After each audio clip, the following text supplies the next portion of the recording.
All right, y'all. Assalamu alaikum. Peace. This is Coach Nazir, one of the founders of Outstanding Personal Relationships and one of the co-authors of the book, Let's Talk Polygamy Uncensored, written by my wise Nyla. If you don't have a copy, then I would ask you, why not? Where you get it from? Let's Talk Polygamy.com. With that being said, today we're going to talk about polygamy, one, and invitation. I'm Coach Nazir. And I'm Coach Fatimah, his wife. Right, and I am Coach Nyla. I am also his wife. We are the authors of the book, Let's Talk Polygamy Uncensored. And I want to let you know, polygamy can be a fulfilling journey, but having a right support system in place makes all the difference. That's why we created the polygamy community, a space where you can be educated, equipped, and empowered with the guidance of mentors and coaches and a supportive community. Our community offers you more than just education. It's an opportunity to connect deeply with others that are on the same path. You'll have access to programs and classes that will unlock as you engage, providing you with tools so that you can build stronger and harmonious families. Plus, our meet and greets are an opportunity for you to connect with potential spouses in a respectful environment. Ladies, we know that embracing your femininity as well as strengthening your marriage is key when it comes to having a fulfilling relationship. So this is where our community is here to support you every step of the way. We have engaging communications, programs, as well as private events. And you can even inbox us directly as your coaches. So we are here for you. We are here to help you deepen your connection, enhance your communication, and become that incredible wife that you aspire to be, especially in polygyny. Whether you're just beginning or looking to refine your polygynous journey, the polygamy community offers education, support, and opportunities that you will absolutely need to succeed. So join us, unlock exclusive programs, and take the next step to building your fulfilling polygynous union.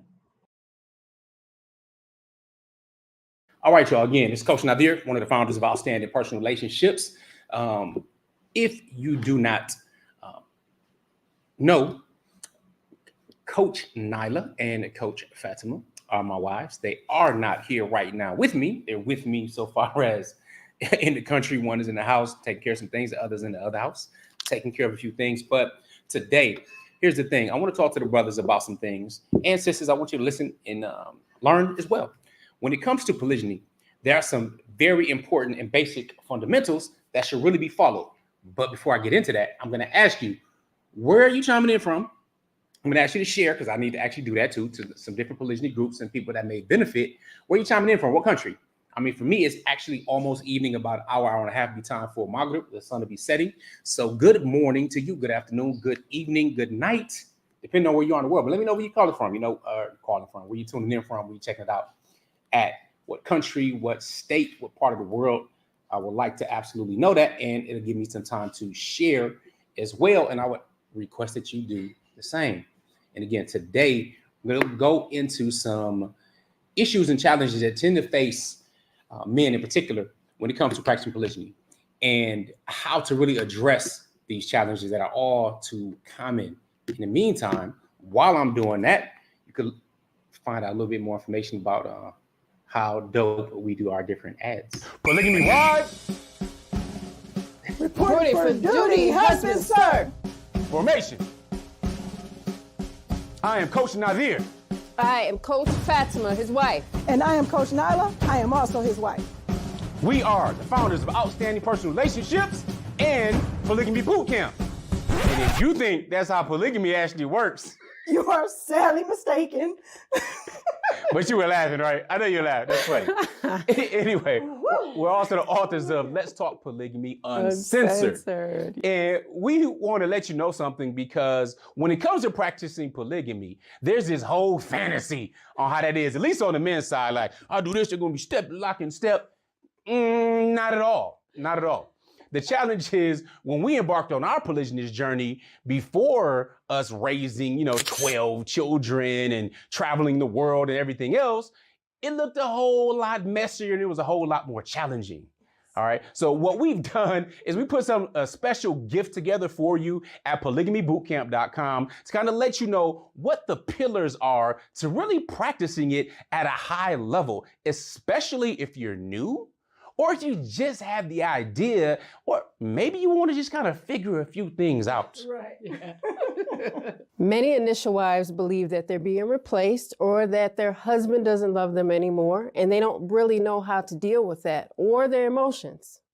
And many subsequent wives, incoming wives, if you will, or second wives, have the feeling of where do they belong, or that they are not good enough and they have to do extra in order to get the acceptance and the attention and the affection of their husband. And we dispel all of that. Polygamybootcamp.com. Go there, get your free gift.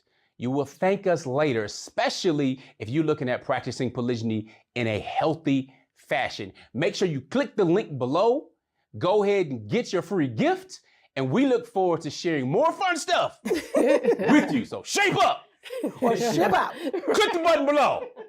Assalamu alaikum. Peace. Oh man, yeah, we had some fun making that. All right, here's the deal. When it comes to practicing polygyny, there's a few things. One common concern that we get all the time, never fails, is why would a husband practice polygyny if he know his initial wife is going to be hurt? It's going to cause so much pain. Why does he have to do it? It's not something that's mandatory that he does, right? And there's this big challenge in really getting over that piece, meaning, you know what? Why? Why would he do such a thing? Well, here's the thing, and I ask people to ask themselves these questions. So Antonio, Sabrina, where y'all chiming in from? All right, what state, what country, where y'all at? We appreciate y'all. So the challenge is here. How important is marriage? Let me ask you that. On a scale of 1 to 10, 10 is outstanding, it's very important to society. It's important, meaning the nuclear family, actually a man, which doesn't need a definition, it's pretty simple, and a woman, don't need to define it. There's only 2 genders out there, right? So man and woman, how important is the nuclear family to society, in your opinion, to communities or to nations? What would you say?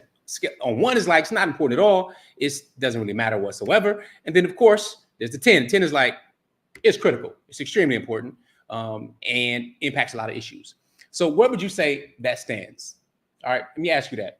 So, and I'm navigating this stuff in front of the camera and also kind of behind the camera as I'm messing with some things like that, trying to make sure my cameras are operating properly. Looks like it is, but I don't think one of them is. Anyway, regardless of that, Texas, I hear you. I see you, Sabrina. Welcome, welcome. So it's a 10. You say it's a 10. All right, excellent, excellent.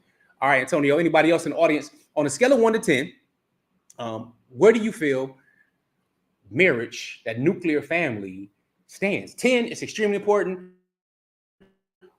1, nothing. All right.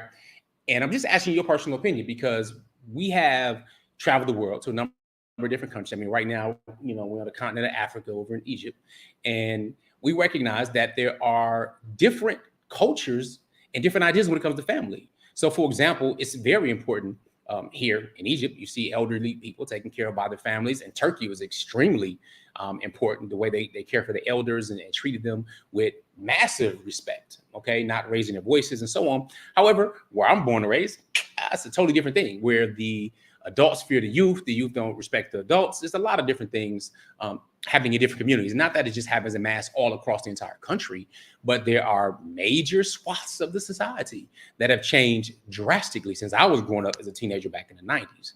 So a lot less structure. So let's go with you. You say, all right, you said 10. Most people saying, all right, 10, 10. And if you like what we're talking about, then like it, share it. Feel free to pass it on. If you are not subscribed to our YouTube channel, which about 60% of people that watch our videos are not, we would encourage you to do so. Now, here's the thing. If families are that important, all right, if the nuclear family is that important, why would we prevent the expansion of it through another form of marriage? That's the question. That's the question. Because if you're on our email list, you probably saw an email that I put out talking about being selfish and how you should be selfish. Because the question comes out, men are just selfish when it comes to polygyny. And I had to think about that. I'm like, yeah, you know what? We are. And we actually should be. We absolutely should be. See, because I don't know about you, but the person, the sex of the person is a woman who is just saying, oh, you're just selfish, right? And they tend to just relegate polygyny to be about sex. Now, sex is involved. Any type of marriage, sex is involved, should be involved. It is what it is. That's how we got here. I don't know how old you are, but if you tack on about 9, maybe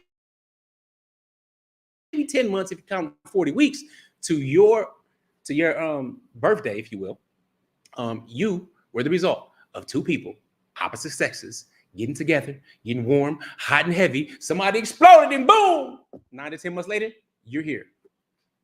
Yeah, that's how it happened, is what it is, right? No surprise. But these people had to have sex in order to get you here. No surprise. With that being said, if you just simply relegate the act of intimacy, sexual intimacy, to me, and that's what polygyny is only about, one is very immature. Now, I can get it. I mean, I see what you're saying, because it's just a knee-jerk reaction to say, period. The fact of the matter is, when it comes to polygyny, you're literally talking about an entire marriage, meaning the man is taking upon himself to provide the resources, to protect, to expand the family and take care of it regardless. It's not just simply sex. Sex is really easy today. Sex is a phone call or a swipe away, pretty much, or your money or escorts or jump downs or what have you. You know what I'm saying? So if it's just about sex, then you really gonna get married just for sex? And then I'll ask you this other question for the women that like to pose it. They say, oh, it's just stuff, just get married. Okay, cool. So you're married to your husband, you're an initial wife. Did he only marry you for sex, for the purpose of sex? Yeah, it's a little different though when you ask it about yourself now, right? You don't want to see yourself as only something to satisfy your husband's physical desires. There's a whole lot more to it. That's one of the perks. That's one of the motivators, no doubt. But is that it? All right, excellent. Then if that's not it, if you could agree that's not it, and not trying to just be delusional or argumentative, then I would suggest you also do that for additional women. Because if marriage is important to society, and it is in communities and nations, that's the foundation. That's also Shaitan's number one thing, is to break up that family. How about also preventing it? Don't be doing Shaitan's handiwork. So with that being said, this is what I mean. If you ask yourself if family is important, and it's important to societies and nations and communities, it's the bedrock, then is that more important? Is that more important than somebody's personal feelings? Is that more important than the individual's temporary pain? Looking at it on a macro scale, we can go through all the data and look at all this type of stuff, but there's really no need for it. You don't need to. Why do we need to get into, okay, well, children that are from single parent homes or broken families, for example, and they're raised by single mothers? Well, we can talk about sexually transmitted diseases. We can talk about promiscuity. We can talk about criminalization. We can talk about school dropouts, all kinds of drag on society by children that are raised by single mothers. But when it comes to polygyny, it's a no, no, no, no, no. Stop. You better not do that. Yes, marriage is important, just not to my husband. He's mine, belong to me. Here's the challenge. Well, how does that impact on a larger scale? More single moms out there, more single women out there. I mean, I come from America, so if every man just so happened to equally made up, it doesn't make any sense, but let's just say every male got with it. So we're literally saying we don't give a damn about these women. They don't deserve to have any type of husbands, to be taken care of, to have families, none of that. Is that what we're saying? Because if that's the case, then the people who are claiming to be about women's protection, women's rights, are actually the ones that are personal. So let's get that straight. We have to address that thinking. That thinking is actually harmful. So when we say hey, polygyny, actually the benefits of it are that much more for women than men, yeah, really is. Think about the 24 hours in a day. Let's say you happen to be one of the lucky ones who get 8 hours of sleep. With the other 16 hours a day, what percentage of that is spent intimately having sex? Are you spending 1.6 hours, like 10% of your day, getting it in? I doubt it. I doubt it. All right. So anyway, let me know where y'all from. Definitely appreciate it. We see you. Okay, that's crochet designs and stuff like that. Khadijah's crochet designs with the Q's. All right, I see you out in Tennessee representing the code. See you out here, brown skin girl in Luxor, not too far. With you and your co-wife representing polygyny. Congratulations. And not far from us. That's what's up out here at 6:18 p.m. Polygyny indeed is a beautiful and seeking a sister wife out in Tennessee, by the way, for y'all that's here. We do have polygamy community. If y'all see below here, we'll say polygamy community 101 is where we have a private polygyny community. Actually, the price goes up today after this after this live stream. Anyway, so I want to talk about a few things though, in particular. If you do have some questions, I will let you know by putting this banner up how to address it. This will be one of the few times you're able to do that right now, because there are two things. One is awareness. And as I spoke last week with my wives, 90% of successful polygyny is actually choosing properly, understanding what your values are and how that plays into success. All right. Many times I talk and I share that, look, men are seduced by the eyes and women are seduced by their ears. So if you're simply looking at someone who's attractive, it's like, okay, that's like saying, all right, look, my dream car is an Aston Martin, or it's a Bentley, or it's a Ferrari, whatever it may be, right? You have your dream car, whatever that may be. Why don't you put in the comments, name a dream car, a car that you would just love to have, a dream car. Go ahead and put that in the comments for me. Let me see what y'all talking about. Where you from? All right, Kamara, see you from Sierra Leone, West Africa. I actually have some blood, according to my DNA, from that area. Khalid from the UK. You say hi? Like, okay, hi, Khalid. Alaikum assalam wa rahmatullahi wa barakatuh, everybody. Of course, that our mu'mineen. So with that being said, though, what kind of cars, though? What kind of cars are important? What do you really like? What is it that tickles your fancy, or that you would like to be whipping in? Yes, I'm waiting on you to just put it in the comments. For real, this is live right now. All right, representing in Michigan, we see you. I don't know how to pronounce. I mean, you know, there's no name with that. Mercedes Maybach. Let's go with the Maybach. Maybach, right? All right, another Benz, represent Benz, right? So here's the thing. So let's say you have this idea, this dream of really having this Maybach, right? Let me see. Now, do you know what type of model, which one you like? Whether it's the Maybach sedan, or know what type of, which one is it the EQB 250 or what? Any idea? If so, put in the comments. If not, no worries. We'll just go ahead and say, all right, you talk about the Maybach sedan, which that's what we're gonna call it, right? The S-Class, for example. What we like when we look at being just seduced by the eyes, for example, is this Maybach, right? We look at this whole body of the car. It's new, shiny, looks good, everything else. That's the part that attracts us. That's simple, right? That's right to the point. Men and women are attracted to different things, all right? So the challenge is, though, when we're just there with that attraction. See, if you can get that Maybach, it's like, all right, cool. You can have it tomorrow in your driveway, but it has no engine. It's going nowhere. There's no motor. There's no transmission, nothing. You just really have the exterior body of it. Is that what you wanted? Or you wanted the whole thing? You wanted to floss in it. You wanted to drive. You wanted to smell it. You wanted to enjoy it. Have it take you from point A to point B in style. But you're left only with the body. So you can be attracted to the body, but if the inside isn't there, if the other thousands of components are not there to allow it to get you from where you want to be to everywhere else, then you're stuck. When it comes to polygyny, you're choosing women in particular, there's a whole thing up under that body, in that shell, inside, if you will. All of that matters. Now, of course, there's ways to try to vet and check that out, but the important piece is understanding that there's a process. All right, there's a process. So women are like, oh, well, what if she's younger than me? Or what if this and what if that? And how could he do? And this pain and all this types of stuff. One, bro, listen, none of that stuff matters. And this is what I mean. You choosing to practice polygyny requires no explanation. It doesn't. You don't need to answer to anyone. that in and of itself goes against your leadership as having the person in authority.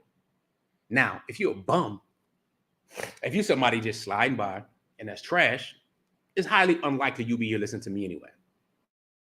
All right. Tend to move them out the way. Now, bums, people that have no ambition, they lack ambition, they want the entire world. But like I said, wish changes nothing, but a decision changes everything. You can want, you can desire anything you want. Wanting and wishing is free. But deserving and working towards something, that's another matter. So no, I'm not talking to the bums. Yeah, they can want it, they can wish it, they can even say that they want to do it. That's fine. All right, you need to have something to look towards, not just, oh, lack ambition, don't do anything. I mean, that's common. And that's not something that is attractive. Nevertheless, understanding you must choose correctly matters. If you can't list like the 10 to 15 characteristics that you want your ideal spouse to have in order to have a happy, harmonious marriage, then I suggest starting there. What characteristics must she possess? Okay, cool. She need to be sexy and fit and feminine and all that kind of stuff. Great. What about intellectually? What about spiritually? All right, that foundation, which is the most important thing to me. But all of the other things must go. See, sometimes Muslims in particular, we get confused thinking that Prophet ﷺ only said that he said women are married for 4 reasons. He's talking about in the society. Doesn't mean those are the only reasons. No. And then they discount because they don't have the same emphasis on beauty as we do as men, generally speaking. Then looks at it as being selfish. But why should you be selfish? Why did Coach Nyla say you should be selfish? One, you should be selfish because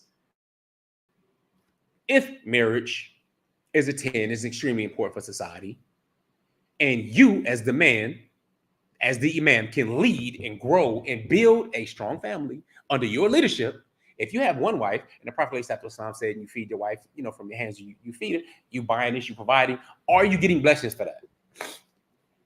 Yes? No doubt. So if you're doing that for 2, are you getting more blessings? Yeah, the barakah stacks.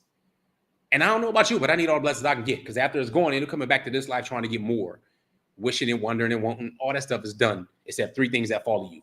So people ask you, Coach Nyla, what is your motivation or what do you see? Listen, there are 3 things that follow us after death. And since I know I'll be dead a lot longer than I'm going to be alive, I want to take advantage of those blessings. I want righteous children that pray for me. The key word is righteous. If they're not righteous, forget you. We're not going to meet anywhere anyway. All right. You belong to, it is what it is. I want to discharge my responsibility as a parent.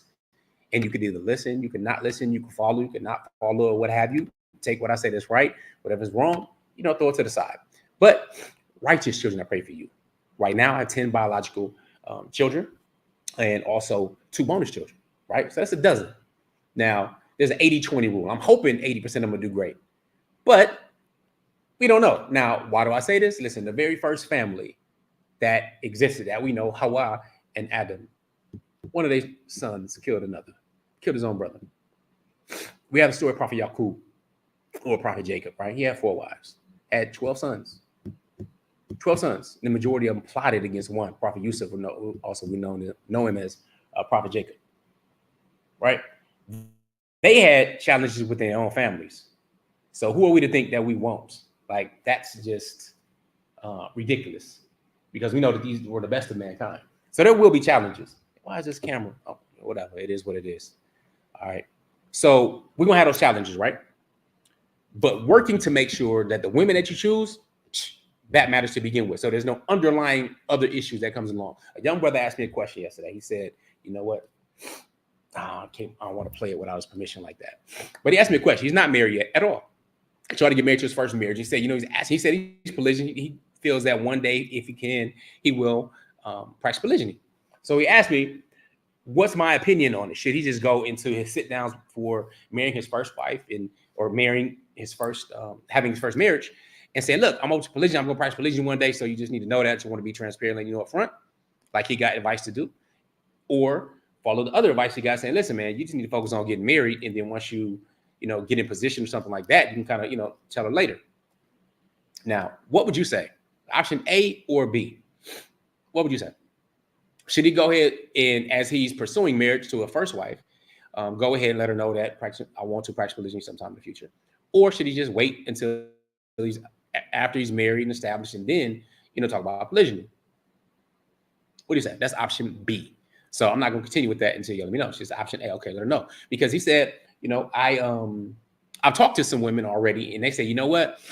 I liked everything you had going on, but you mentioned that polygyny thing, and I'm just not really with that. I don't want to deal with the stress of that, and blah, blah, blah, blah. So I would have married you, but that part right there, that threw me off. I'm not interested. So, and he said, some of them said, so is at least 2 women that were saying, okay, I would have married you, except this piece. So what did Coach Nazir say? Coach Nazir said, probably option C. One is that he's never been married before. He has no idea what marriage takes. So right now, it's just a fantasy off in his head about whether or not he can even practice polygyny or is qualified to do so sometime in the future. All right, he has no clue what it is. So I informed him, what you should do is focus on getting married first, seeing what marriage is. Now, if you're asked about polygyny, you state clearly that you're not going to close any doors Allah Ta'ala open for you. You're not going to close any doors. It may be a possibility. Clearly, right now, you're trying to get yourself together to take care of one family. All right, and I encourage all brothers to do that. Like, don't go into marriage with the lower hand, already capitulating to things because you're desperate or thirsty or something like that. All right, because there absolutely are women that are open, that are willing, that know about polygyny and prefer that. Matter of fact, I have 3 daughters like that. They've never been in a relationship. The vast majority of my baby girls would like for their husbands to practice polygyny. And that's one of the biggest challenges I'm having as a father, is actually finding men that are strong enough to want to marry them and then, choose to practice polygyny. Anyway, that's another story. But point is, there are women. All right. No need to be desperate, be thirsty, be deceiving, anything like that.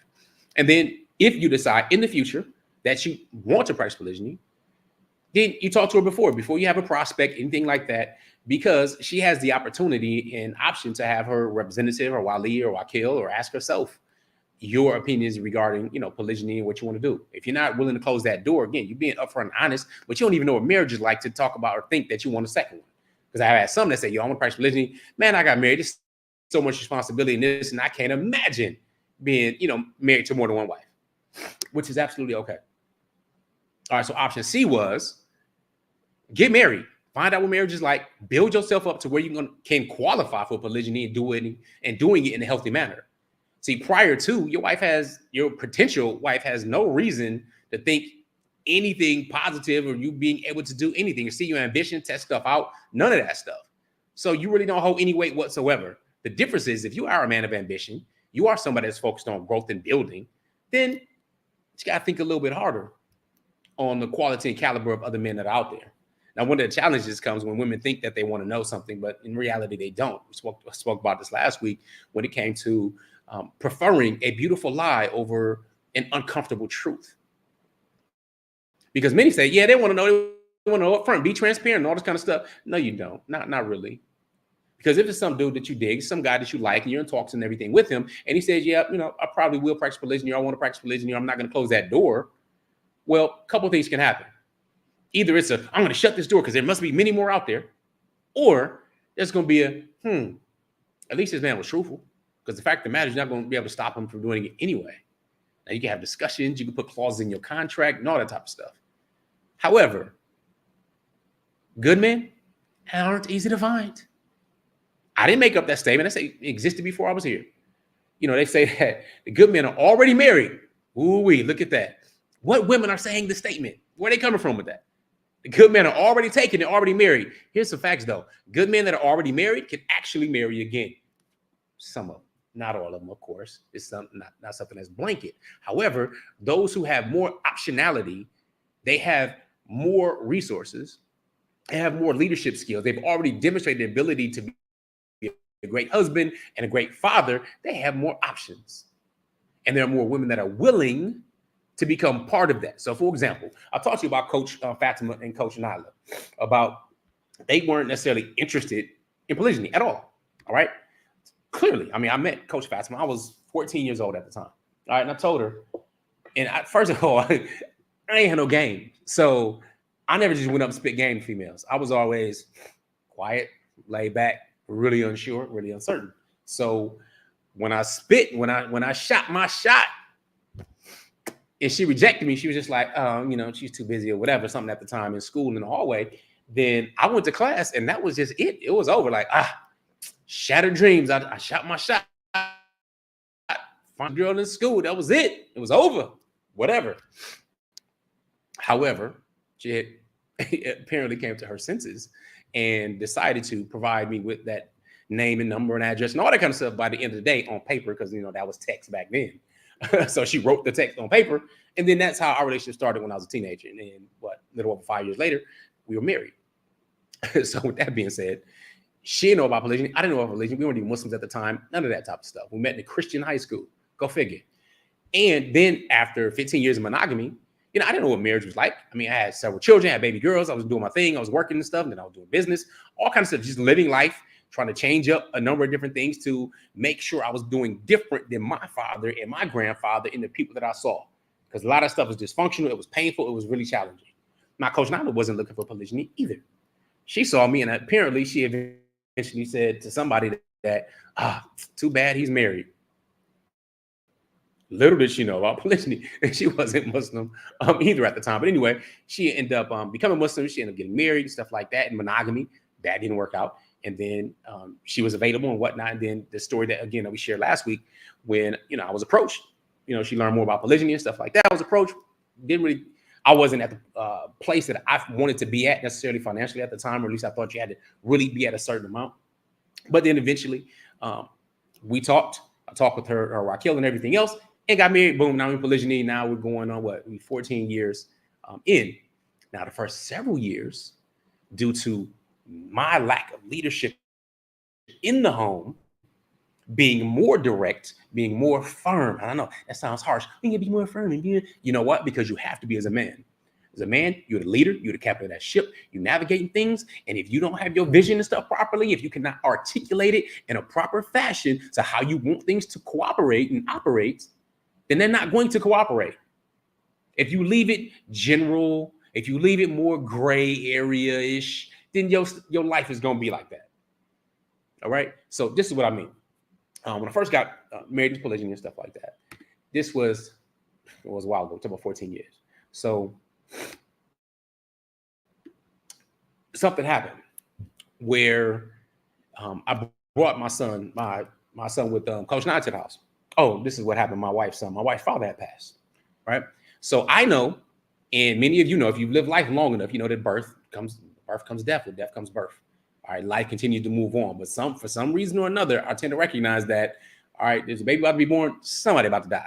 Somebody's clocking in and somebody's clocking out, right? So her father had passed and stuff like that, and I was separating houses, I had separate houses, of course, still have separate houses, but I was going back and forth and trying to figure this thing out and everything. So, and my family was young. My daughters are, two of them may have been like close to teenagers, and then others are younger and so on. So anyway, this is life. And I figured, bring my boy over, bring Nazir over, because people love babies, right? Babies tend to make people happy even when they're sad in sad situations. Man, not the right thing to do at that moment. Now, yeah, he brought some joy, a little bit of joy and all that kind of stuff there. But for Coach Fatimah was dealing with pain of losing her father. Now this just reminded her of other pain that her husband has another wife, and this ain't my baby. I didn't think that went all the way through. The challenge was that I initially was saying, all right, cool. Y'all don't necessarily have to be friends or anything, but, being cordial. And that was already a given. I already chose the right women. They're going to be cordial and respectful anyway.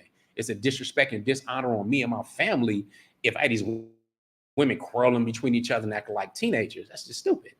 And I'm not going to tolerate something like that. That's no. But that's the lowest level. That's the lowest expectation, is that, you're going to be respectful or cordial like you're talking to a stranger. You're not have to just disrespect a stranger, somebody you don't know. That's just stupid. That's not a good look. But that's not what I wanted. What I wanted after trying to get this stuff together for some years, we had different holiday events. We had Eid, and we took separate pictures and stuff like that. I went with this fan over here, this fan, and I didn't like it. It was disjointed. It was uncomfortable. Both the wives are here. They talking to me separately, or the kids are doing, just unnecessary tension. Then you have catty, messy sisters and women and all that kind of stuff. Starting stuff. Brothers don't care. They're like, oh, okay. They've seen situations where it turned to WWE up in there. That definitely wasn't going to happen. But one year, I just had enough of it. I had enough of the drama, the pettiness, the stuff, that unnecessary, uncomfortable feeling that I'm here with my family, that I'm taking care of and everything else. And we here at a big event, and one wife's over here, kind of other wife's over there, and they just, kind of like ships in the night, being cordial, salam, and that's kind of it. And the kids are feeling all out, out of place. I'm like, nah, I'm not with that. This is how it's going to be from now on. This is how I want it. This is how it's going to be. And that's how it's been. And Coach Fatimah, I was like, what? Let's take a big group picture, fam. Let's get over this stuff. Let's do this, the right way. So she accepted my leadership from that perspective. Okay, this is the way he wants things to be. And being a supportive and cooperative wife, I'm going to work towards that. It may be uncomfortable. Then Coach Nyla was already with that part, was waiting on me more to get that part out the way. So then Coach Fatimah, her, she was sending Coach Fatimah some gifts and some different things. And then they decided to go ahead and go on a date. All right. Not a picnic date, not a little crazy other polyfolk date. They went on a little picnic date with each other and stuff like that, talked about certain things, what didn't just revolve around me. So they got to learn and know each other. Now, this took years. It should not have taken that long, but it did. All right, it did. There weren't resources, different practical ways to go ahead and get stuff done. A lot of our religious leaders and community leaders are front. They would rather have side chicks, secrets and stuff going on, things like that, than to actually really break it down and put it out in the forefront. So once I did that, once I'm like, this is what it is. Somebody says, oh, yeah, it's just me and it's not taken into consideration. Forget what you're talking about. This, as a man, you need to lead. You need to lead. If you know what's best for your family, you move in the proper direction, you already had this goal and this vision, you are the leader. Now, you can be questioned on some things in a respectful way, because the fact of the matter is you do not have to answer. You do not have to seek permission on any of this stuff. That doesn't mean you act like a tyrant, though, either. That's foolish. All right. These women, your wives, and if you have children or they have children, you're responsible for this. This is your responsibility. You have the accountability. That's on your shoulders. And you can't just be simply swayed or emotionally manipulated because there's some tears or there's some pain or there's some hurt, because you got a family. And if you know what's best, you're leading properly, then it's just normal and natural that will be seen because you demonstrated it. Unless you're married to somebody that got issues, bro. Sadly, there's a lot of undiagnosed mental illness. Sadly, there are a lot of other issues that haven't been treated. Unfortunately, there are a lot of adverse childhood experiences, also known as ACEs, that have not been addressed. And if you're not familiar with ACEs, Dr. Nadine Burke-Harris has an incredible book called The Deepest Well. Go heal yourself. All right, whether that's abandonment issues, molestation issues, trust issues that have come out, other relationship stuff that's going on for you in the past with baggage, or that you've witnessed a scene, men and women, then address them. It's very important to your health, your entire families, but also your children's and those who are looking up to you. Very, very important. So that's number one, awareness. Yeah, I know it took a long time to talk about number one. And I don't plan on being here that long. Y'all can hear I'm a little stuffy. Two, disrespect. Facebook has this thing, and I don't really like it. They have this anonymous comment where you can ask a question, right? And here's the thing. Somebody asked a question. She said, my husband is married to another woman for about 4 months. And I see them and they're doing things, and he looks like he's an entirely different person when he's with her. Now, again, one of the challenges, comparison is a thief of joy. So now you're there and you're comparing and trying to, say what he does and doesn't do, what he likes and doesn't like and things like that. That's not healthy for you to be all up in their business. All right. It's not going to come out looking good for you. All right. So just let you know that as a woman, don't be cruel. Don't hurt yourself by trying to compare. However, she said, she would try to do some things and kind of, push towards doing some things and being more fun and so on and so forth. And what I've come across when it comes to men in particular, a situation like this, and it's really good because a brother pointed something out in this thread, because some of the advice is just weak, whack, emotional advice. Well, try this or try that or do this. Let's get to, if you get to the core, the root of the problem, you have to ask yourself, have you ever disrespected your husband? Now, most people will say, yes, I have. Just like most husbands say, yes, disrespect her. This is a part of life. You're going to get into different fights and different challenges, say some things you shouldn't have said or whatnot. That's highly likely. All right. But the best people tend to apologize, just seek forgiveness from them quicker or sooner than later. As we know, they say sticks and stones, break your bones and words never hurt me. We know that that's absolutely wrong, and it's absolutely the inverse. There are some things that you can say to someone or you heard as a child that has stuck with you throughout your entire life. And there are some words that you can say to someone that could stick to them with their entire life, whether positive or negative. I mean, build them up, tear them down, cause scars emotionally or whatnot. So when it happens to men, though, we deal with that a little differently. So there could be just one thing that you said this one time, or this one part of disrespect. Let me give you an example. I was talking with my sister and her husband, and we were talking about beds and making bed frames and stuff like that, right?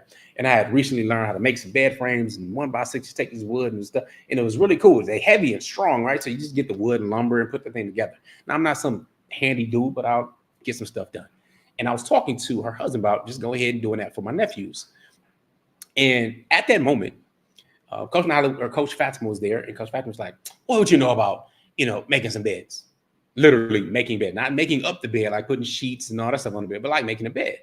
And I was, I felt disrespected by that because it was flippant, and she didn't know what I knew or what I did. She know that I didn't do it at our homes, but little did she know that I had already done it. So I cut that off. I was like, "Yo, I've done it before, and I did such and such," but I didn't like it. It was disrespectful. All right, it was disrespectful. I was talking to somebody else, and you cut in, and it kind of undercut me as a man. I didn't like that. Now that's small. That's not something that was big. We dealt with it, over it. But that's just a real life example. But what if there's something that you've said in front of others, like, "Oh, you talking about polygyny, but you can't afford this." Okay, interesting. That hits a different type of way when you're talking about a husband that's protecting you, providing for you. It hits a little different when it comes to say, "You know what? If you intend to get another wife, I'm out. You might as well just let me know, because I'm just going to divorce you, take the kids, or whatever else." See, that's a direct threat from somebody that you're supposed to be protecting and helping and providing for. And it's difficult to understand how you're supposed to continue at the same level with that person, because love is instantly being lost. Resentment, that seed that you put with your tongue, is being dug and fertilized by that type of disrespect. So some women say, "Why would he go and marry secretly and all this kind of stuff behind my back? I feel betrayed," and yada, yada, yada, yada, yada. Well, that's one of the issues right there. If you cannot talk about it and be adults and mature enough to just have a conversation regarding it, then he'll make his decision to go ahead and move without it. Is that necessarily wrong or bad? That's not necessarily best practices. But I'm letting you know, if you come and you disrespect your husband and you do it like that, that causes hurt, a pain. Let me use some words that you may be more familiar with. He may not describe it as that. He may call it disrespect, but under that disrespect is hurt, pain, dismissal, all of this types of stuff. You let come out flippantly, or maybe you even did mean it. But now, how is he supposed to act when he's being raised to be that protector, that provider, take care of my entire family? Now, the same person I'm working to take care of the entire family with is not threatening me? That's not an easy situation to be in. When a man doesn't get that from another man, because another man knows there'll be some hands or some physical problems. But in the society that we're raised in, say sugar and spice and everything nice, that's what little girls are made of. They can hit you, but don't never hit them back, and all this type of stuff. So therefore, women, women are being told you can do whatever you want to do. There are really no consequences. When the fact of the matter is, now you're dealing with a man that's also told they can kind of do what they want to do. And you can't hit it back, can't do this, can't do that. So what do? You just take it. You take it inward.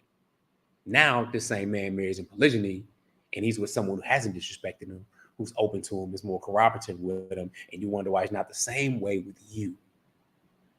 That could be one of the major issues right there, is that disrespect. That's how men spell love, really. Because if you respect a man and don't love him, he will still shower you with love. But if you love a man and you disrespect him, love is lost very fast.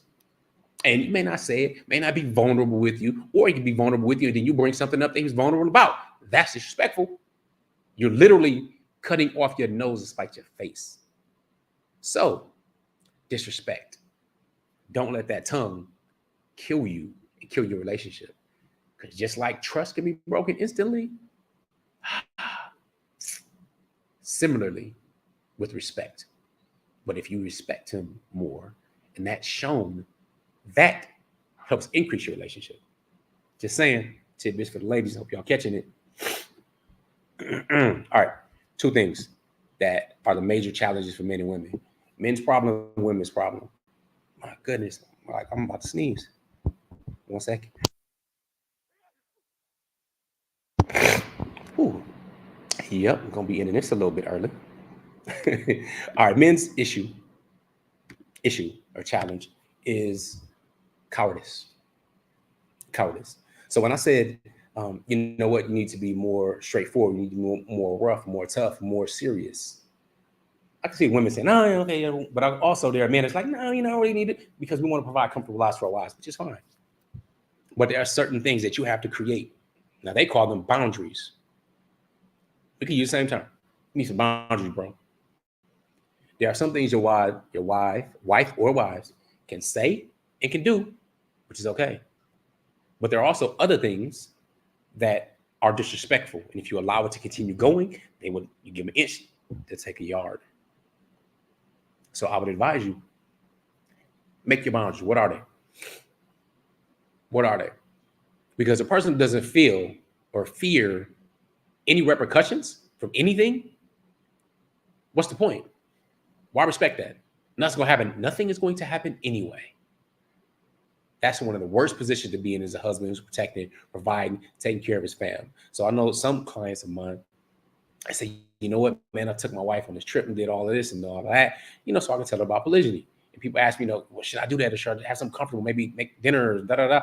And the fact of the matter is, no, you should just really have the conversation straight out. There's not like a best time to really talk about polygyny. All right, there's not going to be some best type of thing. She'll likely feel, kind of defensive or may feel insecure or whatever, might think something is wrong with her. And that's just doesn't necessarily have to be the case. It could be the case, but it doesn't necessarily have to be the case. But that's the default. What's wrong with me? I thought I was enough. Listen, nobody's enough. Nobody. We on earth. Nobody's enough. Like, for real. I heard there are things you can get from all over the place and you still ain't gonna be satisfied. We take back the Prince. I'm telling you, music in the 80s was real. Now, I was a kid, but nevertheless, he's asking, maybe he's like his mother, maybe like his father, maybe like his mother. She's never satisfied. Like, there's some truth in that stuff. But no, you're not enough. And I'm going to tell you why you're not enough. And it's really simple, all right? This goes to the women. And in general, I'm going to talk about men too. And men aren't necessarily enough. They can handle most of your stuff. But again, we're different. So if you think you're enough, men literally want to have sex, according to a number of different studies, on average about 7 times as much as women do. 7 times, 7 to 1. Out of every 28 days, let's say you, woman, premenopausal, if you will. So that means every single month you're out of commission for several days, maybe 3, maybe 5, maybe 7.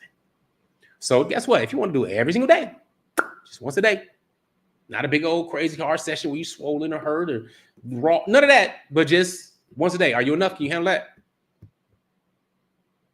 Not necessarily. I mean, maybe you're gonna handle it in different ways, but no. So see, that's what I'm saying. Even physically, that's just basic stuff. So no, that's not enough. Now, does that mean 2 or 3 women or 4 women is enough? No, it's not. We're humans. All right, nothing is going to satisfy the son of Adam except dirt till we dead. You have a mountain of gold, you're gonna want another one. That's how we are. So one brother had told me, he said, you know what? When it comes to polygyny, if you're going to tell your wife anything, you having a good marriage, listen, be like, look, marriage has been so good with you, I want to do it again. I know, sounds corny, but there's some facts to that. You know what I'm saying? So, no, are we enough as men for women? Generally speaking, for the things that we need to provide and what they do, so far as security and everything like that, yeah, you've been enough. All right. Now, sexually speaking, I don't know who you are, what you do, or nothing like that, but I know that the average session only lasts like 8 minutes. So if you longer than 8 minutes and handle your business, then guess what? You're above average. And who said average is okay anyway? Average is top of the bottom and bottom of the top. So as a man, here's cowardice. Cowardice is not stepping up, not seeking to stand in your discomfort. Life is uncomfortable. It's going to throw you all kinds of challenges and sicknesses and tragedies and emergencies, right?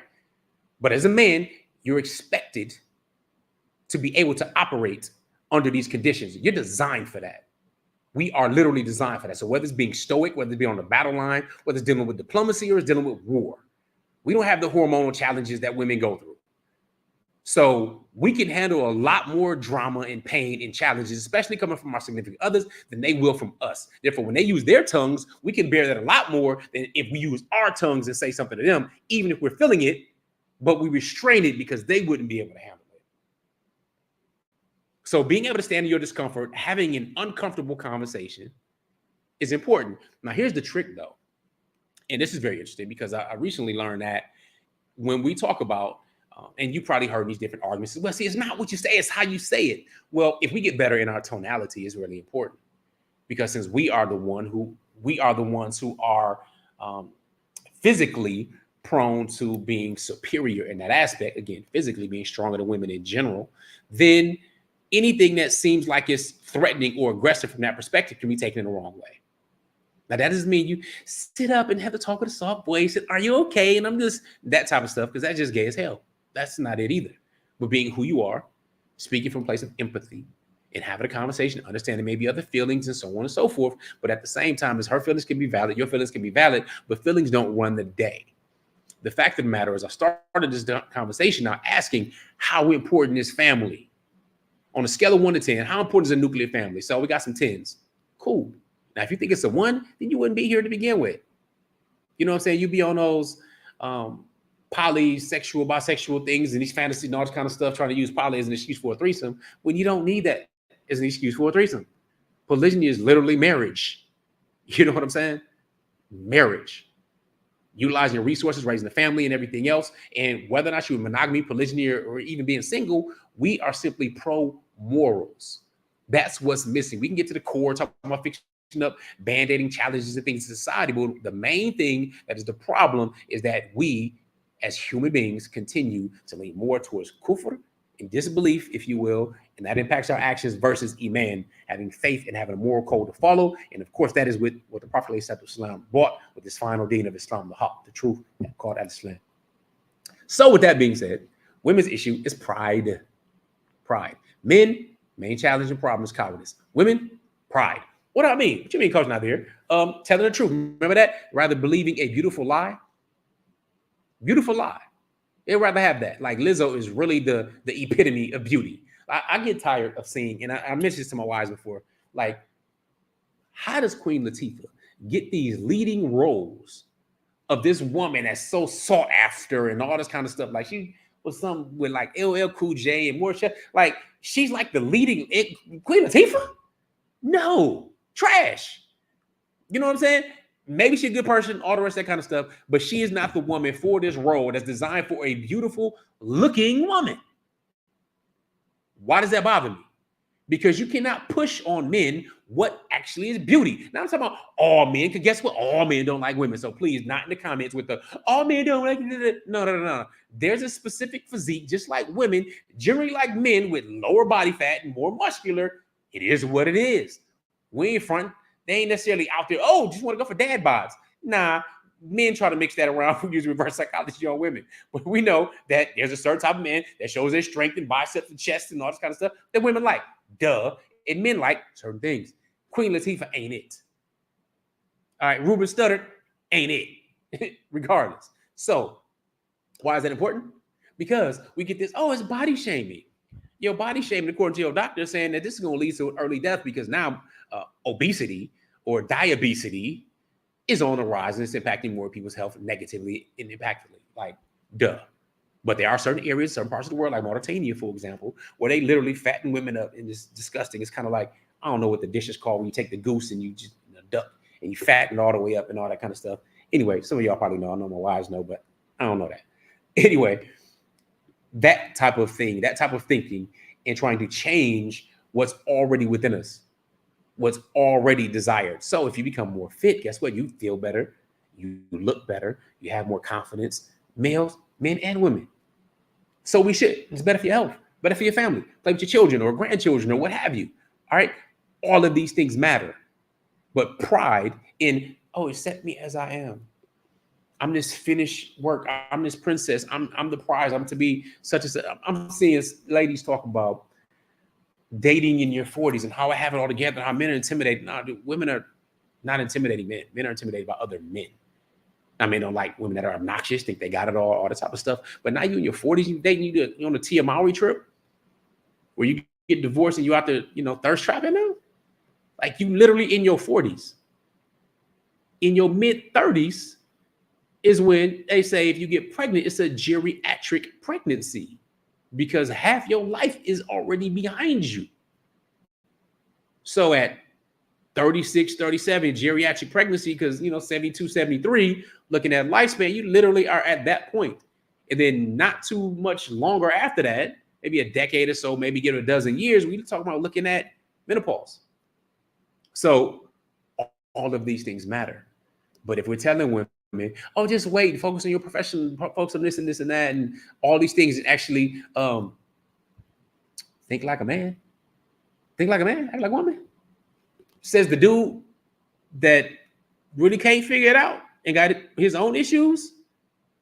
Come on, y'all. We got to do better than that. So polygyny is an ancient solution to a modern day problem. I'm going to wrap it here. If y'all got some questions, put in the comments, put some questions before it. Yeah, I'll try to address them if I can. And with that being said, I'm going to deal with this sinus issue, whatever else I got going on. Now, we do have a polygamy community. So if you go to polygamycommunity.com, get some more information what we're doing there before the price goes up today on the first of the month. But you can post the comments, subscribe, share, like, whatever it may be. Let me see. If you haven't taken the polygyny assessment to actually find out where you stand with polygyny, whether you're a male, man, or a woman, then make sure you take it. That information is on the bottom of your screen right now at outstandingpersonrelationships.com. If we have no questions, then I'm going to be out. Okay, where can you get the book? This book right here, you know what? This book is 322 pages. 322 pages. Let's talk polygamy uncensored by people that are actually in it, going through it, being real, and will love to have you get a copy, have it shipped to you. Okay, we're going. All right, let's get focused. All right, with that being said, look, I appreciate all of y'all.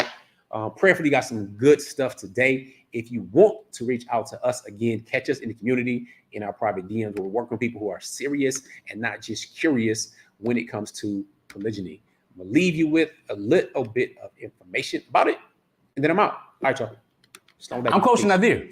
And I'm Coach Fatimah, his wife. And I am Coach Nyla. I am also his wife. We are the authors of the book, Let's Talk Polygamy Uncensored. And I want to let you know, polygamy can be a fulfilling journey, but having a right support system in place makes all the difference. That's why we created the polygamy community, a space where you can be educated, equipped, and empowered with the guidance of mentors and coaches and a supportive community. Our community offers you more than just education. It's an opportunity to connect deeply with others that are on the same path. You'll have access to programs and classes that will unlock as you engage, providing you with tools so that you can build stronger and harmonious families. Plus, our meet and greets are an opportunity for you to connect with potential spouses in a respectful environment. Ladies, we know that embracing your femininity as well as strengthening your marriage is key when it comes to having a fulfilling relationship. So this is where our community is here to support you every step of the way. We have engaging communications, programs, as well as private events. And you can even inbox us directly as your coaches. So we are here for you. We are here to help you deepen your connection, enhance your communication, and become that incredible wife that you aspire to be, especially in polygyny. Whether you're just beginning or looking to refine your polygynous journey, the polygamy community offers education, support, and opportunities that you will absolutely need to succeed. So join us, unlock exclusive programs, and take the next step to building your fulfilling polygynous union.